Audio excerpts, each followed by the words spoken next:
On a présenté l'exposition des tenues vestimentaires créoles dans différents espaces de vie. Donc, en face, tu as les tenues de travail dans le contexte avec un petit jardin créole. Donc, tu as toutes les tenues de travail.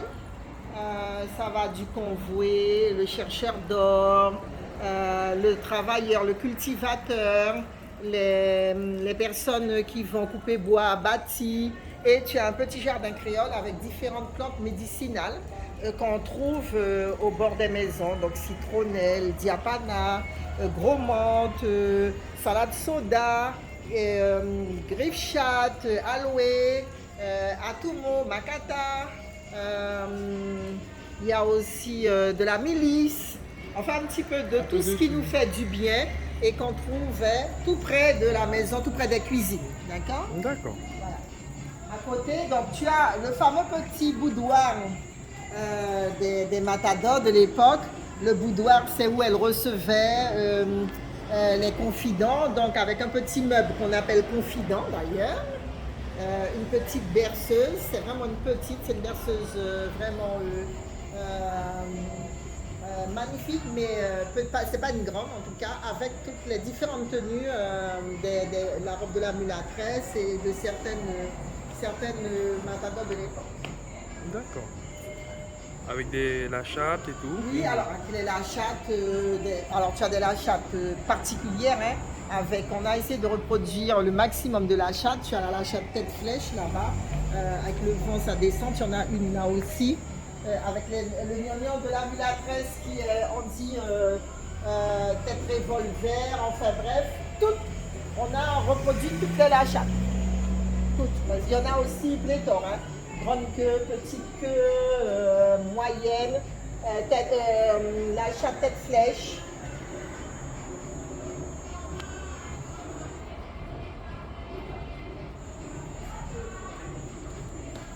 Ensuite, tu as la tenue de tous les jours. On retrouve pour vaquer à ses occupations dans l'espace cuisine avec la robe grand carreau que les femmes mariées portaient pour aller au marché. Donc, en général, elles mettent un camisard avec, katouri. Le katouri, il faut se rappeler que le katouri sert pour les intempéries, mais surtout pour le soleil. Hein. Les femmes se protégeaient des intempéries avec cet accessoire qui est réalisé en arroumant et en feuilles avec des feuilles waya. Alors, il y a différentes techniques, puisque maintenant le katouri est fait aussi bien par les artisans de la société créole que les Amérindiens. D'accord? Donc, même si au départ, contrairement à ce que les gens pensent, la société créole a appris à tresser l'arroumant et à faire les poteries avec les Amérindiens.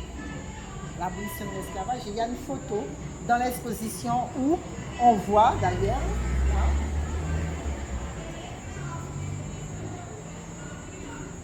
les Amérindiennes qui montrent, donc qui font des poteries. Donc dans une autre photo, tu verras vraiment où l'Amérindien est en train d'apprendre à la créole comment faire les poteries. D'accord? Alors, il faut vraiment se pencher sur ça parce que par contre, là, tu as une étude de la chatte réalisée par rapport à des photos de femmes Wolof du Sénégal et on voit qu'il y a des petites similitudes. D'accord. Il faut avoir la main pour pouvoir reproduire. Ouais. Et tu as aussi là des photos présentes. Eh bien voilà la photo que je cherchais. Donc, tu as l'Amérindien qui montre aux femmes créoles à faire de la poterie. Et cette photo-là, elle est très très ancienne. Toutes les photos qui sont là, ce sont des photos de recherche par les archives qui sont très anciennes. Ça, c'est une scène de vie qui a été reproduite par Abel, où les dames vendent, elles font des petits étals pour vendre leurs légumes et les fruits devant de chez elles. D'accord? Cette robe-là, c'est la robe, alors on dit étude de négresse. C'est une robe qui est portée par la dame politicienne là-bas. Devant un des partis distribue des tracts et tout ça.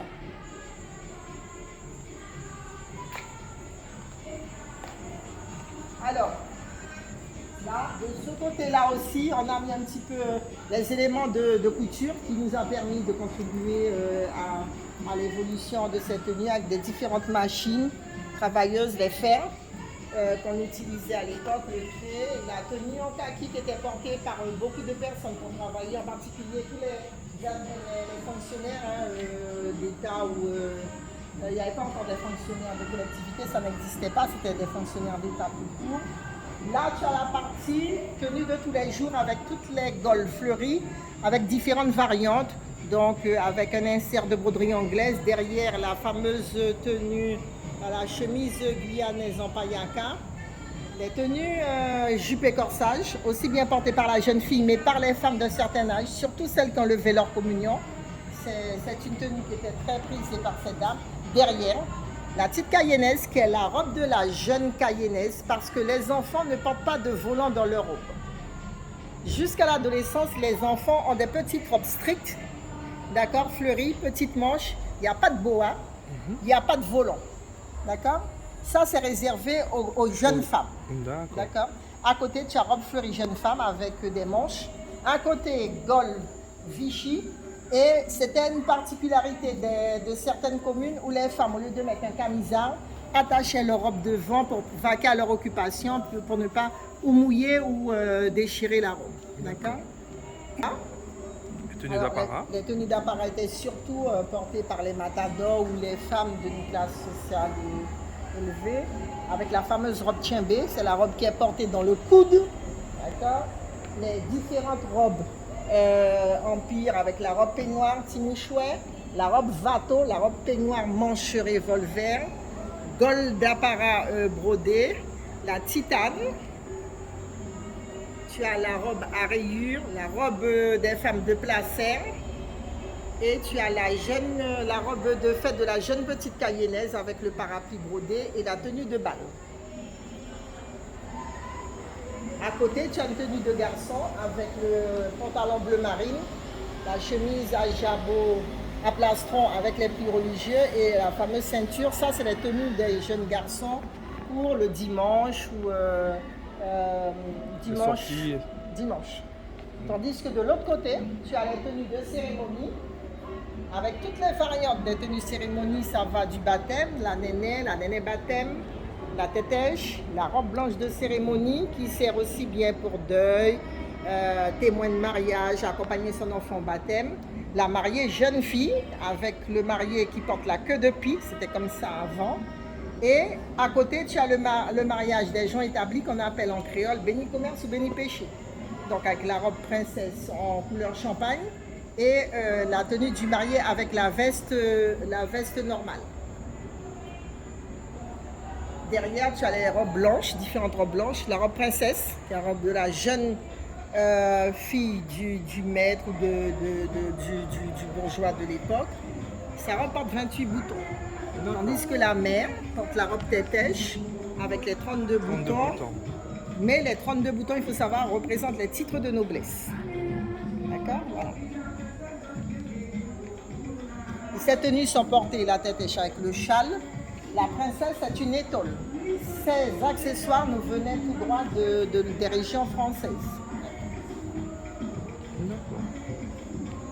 Et les robes d'apparat, par contre, les femmes sont autorisées à porter le boa. Les robes peignoirs et tout ça, ce sont des palatines. Et les autres tenues sont portées avec des petits foulards. D'accord? Et le foulard, en aucun cas, n'est attribué aux enfants. Il faut insister, toi qui fais de la pédagogie, les enfants ne portent pas de boa. D'accord. Et pourquoi on les fait porter le boa? Et ça représente quoi le boa? Je sais pas. Pose la question à des gens qui ont des groupes et où tu vas des petits enfants de 3 ans avec des gros boas. Pose-leur la question, je sais pas. Je ne peux dire que ce qui se fait, mais bon. Souvent les gens m'envoient les photos pour me dire mais c'est pas normal, à part linge petit monde, je dis oui, mais bon. Ouais, d'accord. Ça m'interpelle, donc c'est pour ça que je l'ai mis. Ils vont passer le message. Non, mais on va en parler dans les causeries. C'est pour ça que je veux que le samedi prochain, on aura la première causerie, ça sera historique de cette tenue-là, à partir de 9h jusqu'à 13h. Et ensuite, les gens, donc c'est une causerie, ça veut dire qu'on lance le thème et les gens débattent, apportent leur expérience, leur expertise. C'est pas une conférence, c'est une causerie. Et ça se fera où? À la salle de délibération. D'accord. On va passer le message. Voilà. Mais vous n'êtes pas présenté. Moi, je suis Marie-Lune Drachet-Sesto, présidente de l'association La Pompadour.